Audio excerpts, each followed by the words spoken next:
Hello students, আজকের ভিডিওতে আমরা করব ক্লাস 6 এর বাংলা পার্ট 6 বৈজ্ঞানিক মানসিকতা এবং আমাদের সমাজ সম্পূর্ণ প্রশ্ন উত্তর। তো প্রথমে আমরা কি দেখব, লেখক পরিচয়। তো লেখকের নাম ডক্টর আন্না গগৈ। তো আমি তোমাদের প্রত্যেক ভিডিওতেই বলি তোমরা লেখক পরিচয়টা সম্পূর্ণ শিখে নেবে, কারণ লেখক পরিচয় থেকে অনেক শর্ট কোয়েশ্চেন আসতে পারে। জন্ম কবে হয়েছিল, মৃত্যু কবে হয়েছিল, উনি কি কি রচনা করেছিলেন, কি পুরস্কার পেয়েছিলেন, এরকম অনেক শর্ট কোয়েশ্চেন আসে লেখক পরিচয় থেকে। তারপর দেখো নেক্সট কি বলেছে।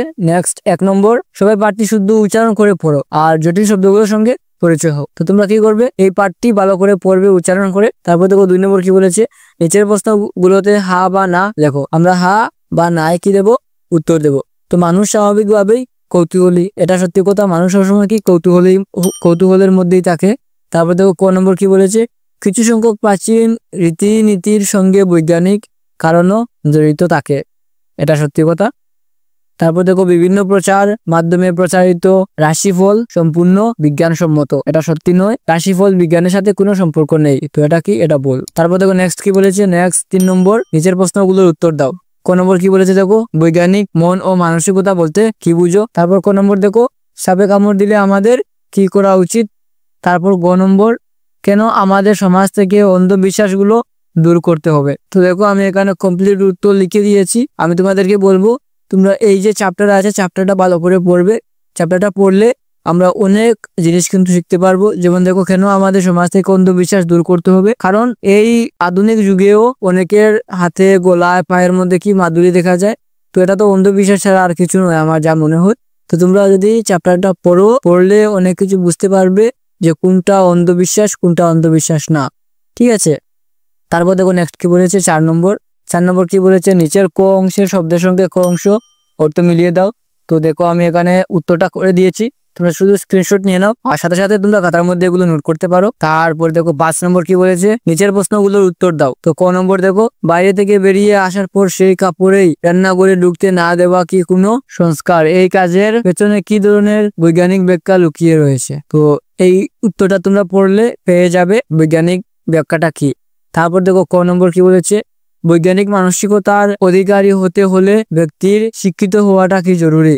শিক্ষিত না হয়েও মানুষ কিভাবে বৈজ্ঞানিক মানসিকতার অধিকারী হতে পারেন। তো এই যে আমি তার উত্তরটা লিখে দিয়েছি, দেখো তোমরা উত্তরটা শিখবে। দেখো এই চ্যাপ্টারটা কিন্তু আমাদের জন্য অনেক ইম্পর্টেন্ট, আমাদের অনেক ইনফরমেশন দিয়ে যাচ্ছে এই চ্যাপ্টারটা। তো আমি তোমাদের রিকোয়েস্ট করবো এই চ্যাপ্টারটা তোমরা কি ভালো করে পড়বে, প্রশ্ন উত্তরগুলো ভালো করে শিখবে, কারণ এক্সামে এর থেকে অনেক কোয়েকশন থাকবে। তারপর দেখো নেক্সট কি বলেছে, গ নম্বর কি বলেছে, বৈজ্ঞানিক মানসিকতা সম্পর্কে তোমার কি ধারণা হলো, পাঠ্য অবলম্বনে তুলে ধরো। তো এই পাঠটি পড়ে বৈজ্ঞানিক মানসিকতা সম্পর্কে তোমার কি ধারণা হলো এটা তোমরা বলবে। তারপর দেখো গ নম্বর, সমাজ থেকে অন্ধবিশ্বাস ও কুসংস্কার কেন বর্জন করা প্রয়োজন। হ্যাঁ, সমাজ থেকে কেন আমরা কুসংস্কার বর্জন করব। তারপর দেখো উম নম্বর, বৈজ্ঞানিক মানসিকতার অধিকারী হতে গেলে কি ধরনের মন থাকা দরকার। তো বৈজ্ঞানিক মানসিকতার অধিকারী হতে হলে বৈজ্ঞানিক মন থাকা দরকার। তারপর দেখো নেক্সট কি বলেছে, এসো জেনে নেই। তো এবার তোমরা দেখো, প্লিজ তোমরা ভিডিওটা স্কিপ করবে না, এটা অনেক ইম্পর্টেন্ট বিষয়। পার্টিতে তোমরা বৈজ্ঞানিক পদটি পেয়েছো, এর মূল রয়েছে বিজ্ঞান। তো বৈজ্ঞানিক কথার মূলে কি রয়েছে, বিজ্ঞান থেকে কি এসেছে, বৈজ্ঞানিক, যেটি একটি বিশেষ্যবাচক পদ। বিজ্ঞানের সঙ্গে ইক প্রত্যয়, দেখো কি প্রত্যয়, ইক প্রত্যয় যোগ করে বৈজ্ঞানিক পদ গঠন করা হয়েছে, এটি বিশেষণ পদ। তো বিশেষণ পদ তোমরা যদি না জানো আমাকে কমেন্ট করবে, আমি বিশেষ্য পদ আর বিশেষণ পদ কাকে বলে আমি একটা কমপ্লিট ভিডিও বানিয়ে তোমাদেরকে দিয়ে দেবো। তারপর দেখো এরকম কিছু উদাহরণ হলো, দেখো সাহিত্যিক কথার মূলে কি আছে, সাহিত্য, আর কি প্রত্যয় যুগ হয়েছে, ইক প্রত্যয় যুগ হয়ে কি হয়েছে, সাহিত্য যুগ ইক সাহিত্যিক।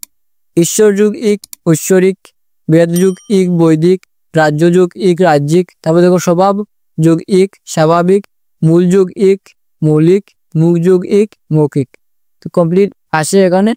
এই যে এগুলো তোমরা শিখবে, এক্সামে এরকমও দিয়ে দিতে পারে, সন্ধি বিচ্ছেদ করো, স্বাভাবিক দিয়ে দিতে পারে, তুমি কি করতে হবে, স্বভাব যুগ ইক স্বাভাবিক, এগুলো দিয়ে সন্ধি বিচ্ছেদ হবে কিন্তু।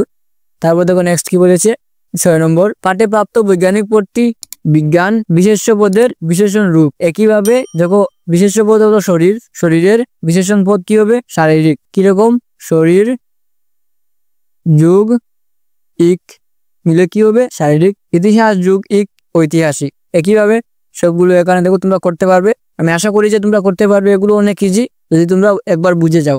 তারপর দেখো নেক্সট কি বলেছে 7 নম্বর, নিচের শব্দগুলোতে ও উপসর্গ যুক্ত করে বিপরীত শব্দ তৈরি করো। নিচের উদাহরণটি লক্ষ্য করো। আমরা কি করব, ও উপসর্গ যুক্ত করে আমরা কি করব, বিপরীত শব্দ তৈরি করব। যেমন বৈজ্ঞানিক, অবৈজ্ঞানিক, ন্যায়, অন্যায়, জ্ঞান, অজ্ঞান।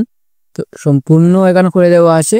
তারপর দেখো এসো জেনে নেই আবার, তোরা ভিডিও স্কিপ করবে না প্লিজ। পাঠে প্রাপ্ত প্রবণতা ও মানসিকতা পদ দুটি গুণবাচক বিশেষ্য। এই পদ দুটি কিভাবে গঠিত হয়েছে দেখো। এই যে প্রবণতা, মানসিকতা, এটা কি গুণবাচক বিশেষ্য। তো এটা কিভাবে তৈরি হয়েছে দেখো, প্রবণ যুগ তা, প্রবণতা তা যুক্ত হয়ে কি হয়েছে, এটা গুণবাচক বিশেষ্য হয়ে গেছে। তো প্রবণ যুগ তা প্রবণতা, মানসিকতা মানসিক যুগ তা মানসিকতা। তো এখানে প্রবণ এবং মানসিক শব্দ দুটি হচ্ছে মূল শব্দ।